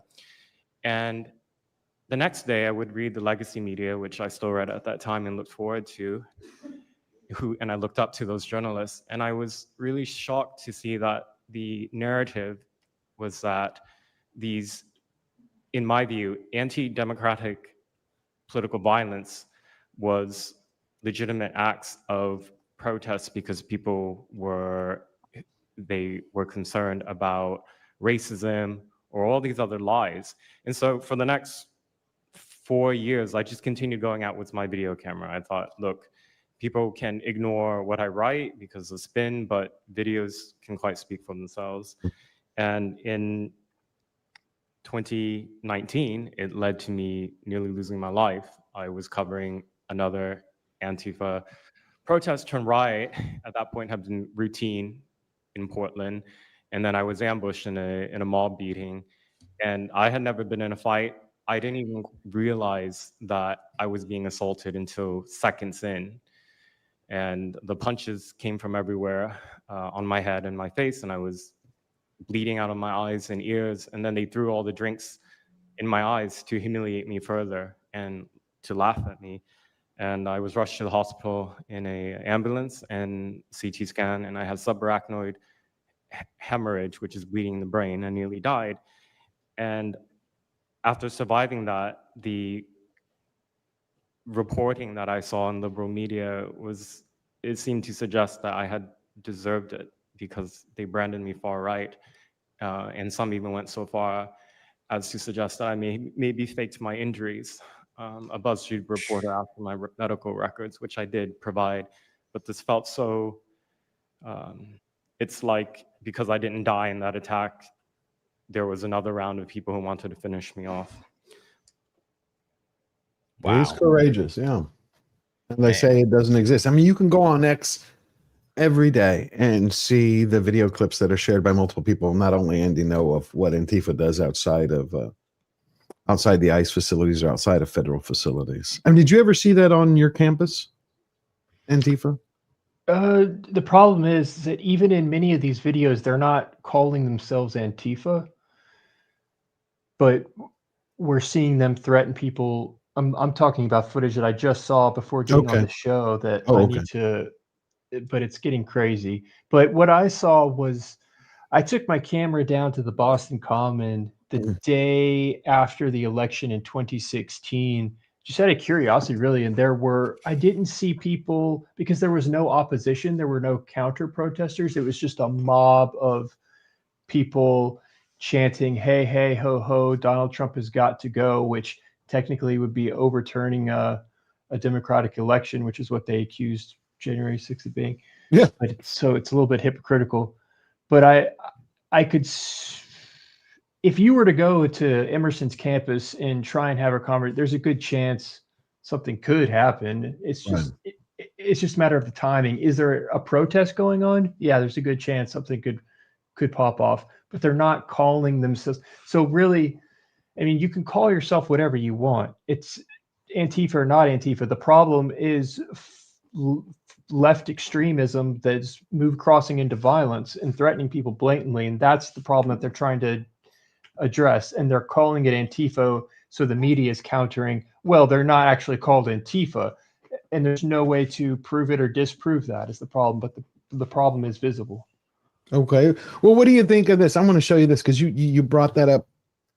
It seems in Europe they seem to wave the Antifa flag more than they do here, and I remember it in the quote unquote how the media called it the Summer of Love in 2020 when they took over. What was it, Chaz or Chop? They called it. Do you remember that? They called, up in Seattle. In Seattle. Well, here, Andy put this out. I think it was 4 hours ago. No, a few hours ago. And you can see that they are it's for a pro-Palestine rally, and they're waving their flags. I turned it off because it's really crazy music. See, anti-fascist action. Now, these people, at least, I will say one thing. At least they're not cowards hiding behind masks. Because Andy also shows this from 2 hours ago where they're getting ready. Right. Yeah. So that's what you're going to see. And it's just, there's no way. They're probably going to have instructions not to talk about Antifa. That's why when you have the footage I'm referring to are street journalists that are trying to do this. One guy with a camera, and then you see people come in and interfere, shut down the conversations. So there is this counter. Don't let journalists who disagree with us. That might be the guy I'm talking about, Kim Higby. That might be him on the left there. Is that Kim? Okay. No, never mind. I'm sorry. It says Lance Videos because I thought of even going to Portland and going to film it myself. I've been wanting to get more involved. If it pops off in Boston, I'll go down and check it out. Yeah. But I'm not aware of, because everyone in Boston is so normally on the left that there has to be a counter to it for it to really pop off. Right. Okay. Well, I think that's a good place to call it for today. Thank you so much, Warren, for joining us again, fourth time. Hope we can have you back soon. Yeah, thanks for having me. Always love to hear your take. I really think that we're moving into a new era, and that's what they're fighting. Same thing Hollywood's fighting, and they're afraid of AI. The same thing Antifa is fighting, is they're afraid of exposure. They're getting it. Now the government's finally going after them. Let me just read these super chats real quick. If y'all want to stay, please stay. It's just 2 seconds. Blitzen for $5. I'll give DA 50% discount to get rid of his white guilt and get rid of mine by giving the discount. I'll have white guilt. That's interesting. Next week, Dante should be back. So we look forward to that. Seal Leg of History member for 21 months. Your great friend, George. Thanks again. Thank you, my friend, and be blessed always. We also got John Edgar, member for 2 months. Star Trek was my happy place. What the fuck is this? What the F is this? Is right. I know. Paula M., my dear friend, bless you. For $10 late to the live. What happened to Star Trek? It died. A gruesome death, Paula. I hope you're doing well. Miss you. Oliver Lavery Farage for £5. It feels like they're squandering these IPs. I would kill to have the opportunity to create official Star Trek. I know your stuff is incredible. With the same resources. This guy is brilliant. Brilliant. Thank you, Oliver. And Jim Alaska, my good friend from the north. How are you doing? You know, I'm going to come to Alaska one day. We're going to have to hang out. I love Alaska. He gifted 20 George the Giant Slayer memberships. Thank you. Please, everybody go thank him. What a heart. Everybody thank him. We're going to start the member streams up again now that the house is being resolved.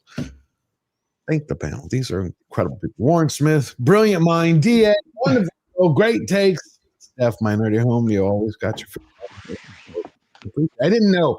It's like when you said that was perfect about Star Trek. It's like made for the girl. Yeah. Yep. All right, everybody.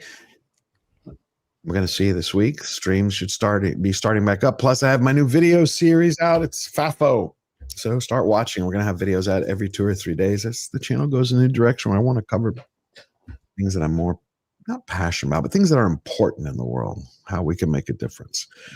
Thank you. And remember, you want to make the world a better place? Decisions are made by those who show up to the fight.